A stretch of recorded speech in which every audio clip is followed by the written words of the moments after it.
Welcome to the briefing at the Situation Room. I am Robert Gates. Today, we are dispensing with high-minded theories and the hollow diplomatic promises often found in the headlines. Instead, we are going straight into the autopsy of a geopolitical event that has just shaken both the Western Hemisphere and the Middle East. I am speaking of the collapse of Nicolás Maduro in Venezuela, and more importantly, the strategic punch this event has delivered to Iran's ambitions. When we look at the world board, we must not be naive enough to believe that nations befriend one another out of camaraderie. In reality, it is a cold calculation based on interests and survival.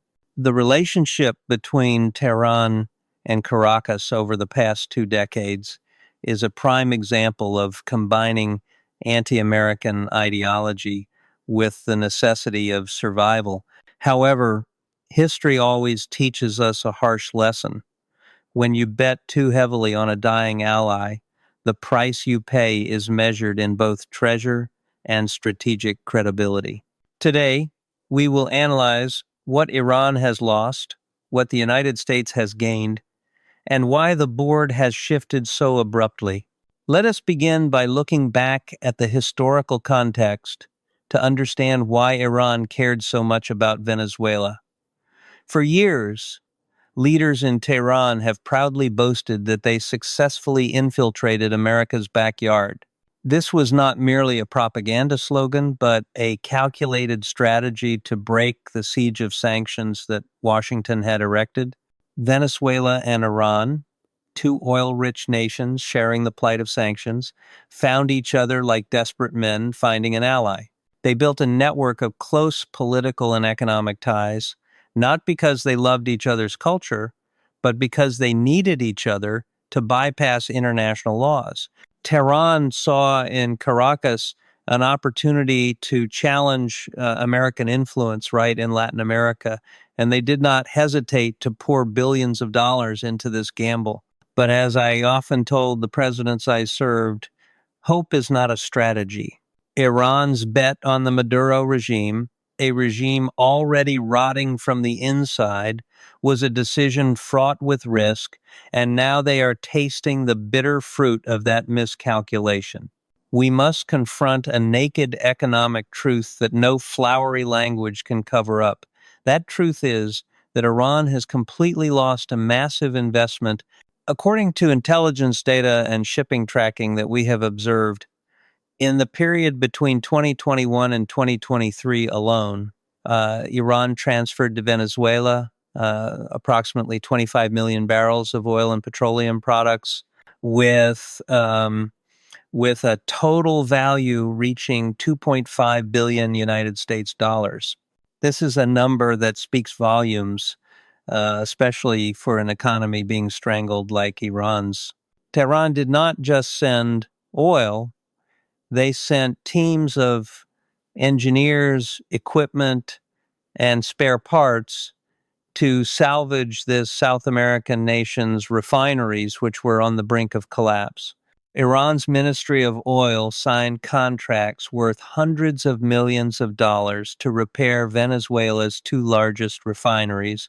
But now, with Maduro arrested and the government changed, the question is, who will repay that money to the Iranian people? The most realistic and cold answer is that no one will. The debt of roughly $2 billion that Venezuela owes Iran for both oil and other investment projects will almost certainly become unrecoverable bad debt. Let us dive deeper into the nature of this relationship to see the failure in Tehran's calculus clearly.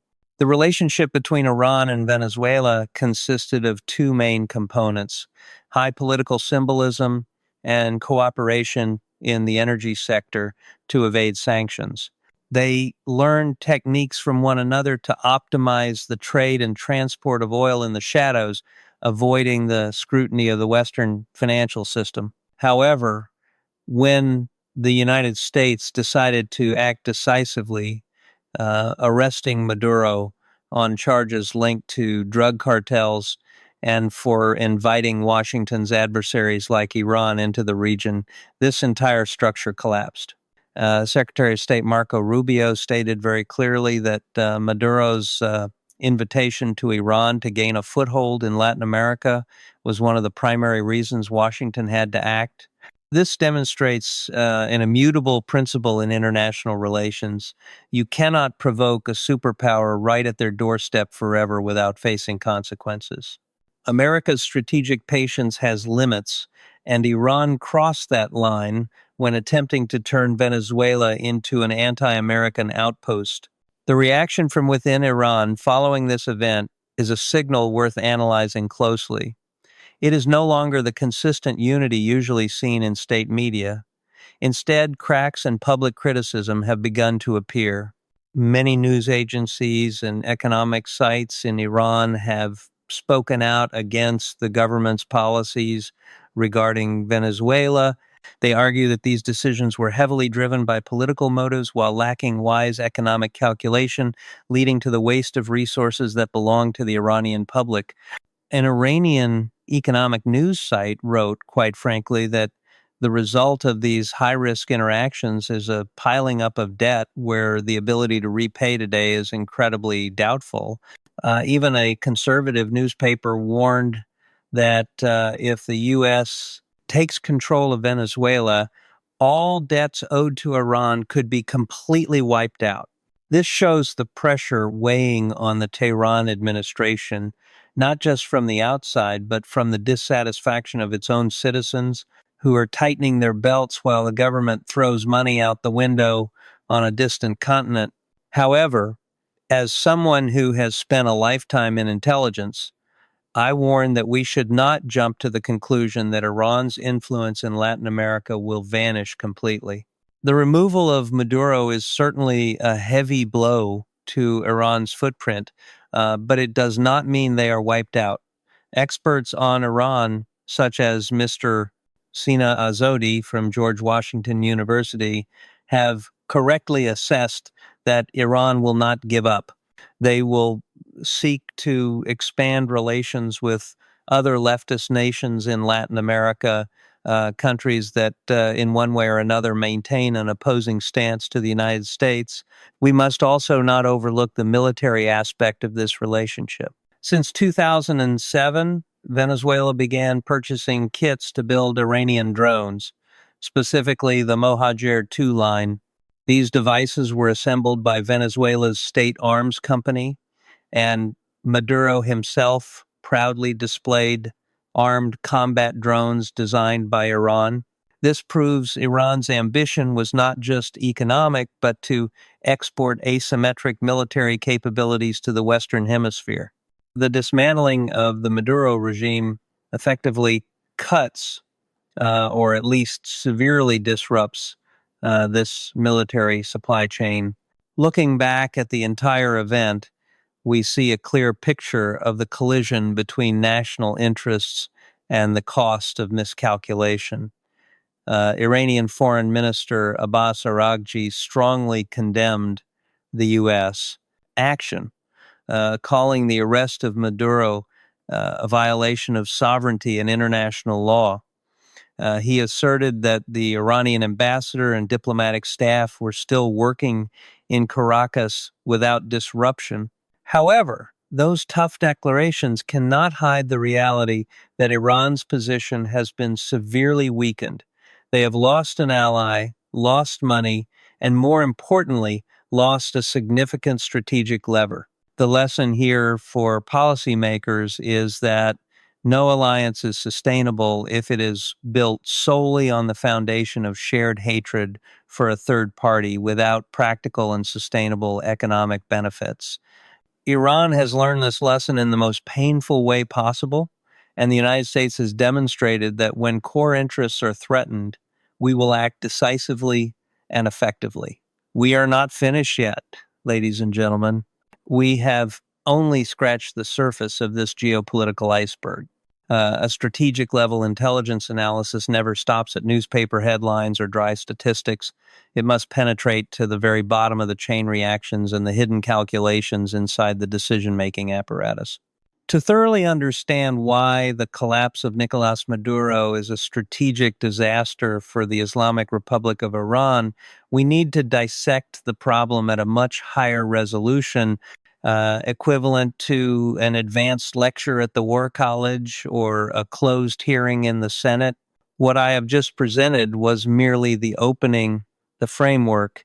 Now, we will begin to cut into the meat of the matter, analyzing every severed economic artery and every political nerve that has been cut in this event. Stay seated, pour more coffee, because we have a long road ahead to fully understand the landscape of the failure of Tehran's strategy to reach into America's backyard. We will continue to dig deep into this file right now. Let us return to the round table to analyze deeper the so-called backyard strategy that Iranian leaders often smugly mention. In Tehran's thinking, establishing a bridgehead in Venezuela was not merely finding a trade partner, but a highly symbolic chess move intended to provoke Washington right in the Caribbean. They wanted to prove that if the U.S. could encircle Iran in the Persian Gulf with fleets and military bases, then Iran could also be present right at America's soft underbelly. However, the fatal error in this thinking lies in the fact that they built a castle on sand. They bet their national prestige and scarce resources on an individual rather than a sustainable institution. When Nicolás Maduro was arrested, the entire structure of influence Iran had laboriously cultivated for 2 decades suddenly became more fragile than ever. This is an expensive lesson in distinguishing between great power fantasy and actual capability. Iran tried to play the role of a global superpower while its domestic economy groaned under the weight of sanctions, and now the price for that delusion is appearing clearly before their eyes. We need to spend time talking more specifically about the economic disaster this relationship brings, because numbers do not lie and they are more ruthless than any criticism. Look at the data from Kepler, a reputable shipping tracking firm. In the span of 3 years, from 2021 to 2023, Iran pumped 25 million barrels of oil and petroleum products into Venezuela. Visualize the scale of that number, $2.5 billion. In a context where the Iranian people are facing runaway inflation and a devalued rial, the government taking that massive asset and pouring it into a defaulting nation in South America is a decision that is hard to justify by conventional economics. But that is not all. The waste lies in the refinery repair projects. Iranian engineers were dispatched to salvage Venezuela's battered energy infrastructure, bringing with them precious equipment and spare parts. What did they get in return? Promises, bad debts. And now, with the patron regime collapsed, the ability to recover that capital is nearly zero. The criticism from within Iran is a development that I, as a longtime observer of the Middle East, assess as extremely critical. When domestic media and even conservative newspapers like Tabnak or the economic news site 80sod24 begin to speak out, it is a sign that dissatisfaction has reached a dangerous threshold. They do not hesitate to call these policies politically motivated and a waste of public resources. Pay attention to the language they use. The result is high-risk interactions and debt with highly questionable repayment ability. These are not petty complaints, but a direct attack on the leadership's governance capability. It shows that even regime supporters are losing patience with the government prioritizing distant diplomatic adventures over solving bread and butter issues for the people at home. Maduro's collapse is not just a foreign policy loss, it is the spark igniting internal tensions right in the heart of Iranian society, where the question of where our money went is becoming increasingly strident. Now, Let us shift to the technical aspect of this strange symbiotic relationship, something expert Homayun Falakshahhi has called mutual learning on sanctions evasion. This is a very interesting point from an intelligence perspective. Iran and Venezuela did not just exchange goods, they exchanged black arts on how to operate an economy in the shadows. They taught each other how to turn off ship transponders, how to transfer oil mid-ocean, how to launder the origin of goods, and how to use shell companies to bypass the Western financial system. This relationship was like a university for international economic crime. However, when one of the two professors is arrested and the system collapses, this entire secret network is at risk of being exposed. The documents, transactions, and communication lines held by the Maduro administration could now fall into the hands of U.S. investigators. This places Tehran in an extremely risky position. Secrets about how they have skirted the law for years could be laid bare, leading to new sanctions that are even tighter and more devastating. We cannot fail to mention the military aspect, though modest, which is full of calculation. Venezuela beginning to purchase kits to assemble Mohajer 2 drones since 2007 and subsequently assembling them under Iranian guidance is a prime example of Tehran's strategy of exporting instability. They do not need to send armies, they send technology so that proxy partners can arm themselves. The image of Maduro boasting about armed combat drones in 2022 was a clear message of defiance. But from the perspective of a Secretary of Defense, I view this as a potential threat that must be eliminated in the bud. Cutting off this flow of military technology is a significant security victory. It prevents the risk of Venezuela becoming a high-tech arsenal for Iran right in the Western Hemisphere, where it could threaten shipping lanes or U.S. allies in the region. This event also sends a signal to other nations intending to purchase Iranian weapons. Look at the end result of those who dare to play this game with Washington. Let us look to the future with the healthy skepticism of an intelligence professional. Mr. Sina Azodi has assessed that Iran will not be completely erased from the region, and I agree with that. The Tehran regime is like water.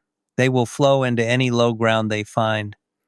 When the door to Venezuela closes, they will knock on the doors of Bolivia, Nicaragua, or Cuba with greater intensity. Foreign Minister Abbas Araghchi has declared he will continue to support the Venezuelan people and maintain diplomatic activity. That is the mandatory diplomatic language one must speak to save face. But the reality is their position has weakened significantly. They will have to face a new government in Caracas that may be hostile or at least cold toward them to please Washington.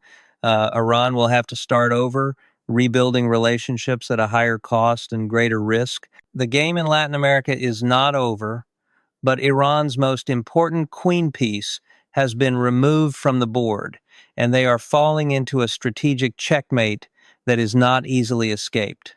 In conclusion, for this expanded analysis, we see that the Venezuela event is a mirror reflecting the overreach in Iran's strategy. They tried to reach too far beyond their actual capabilities.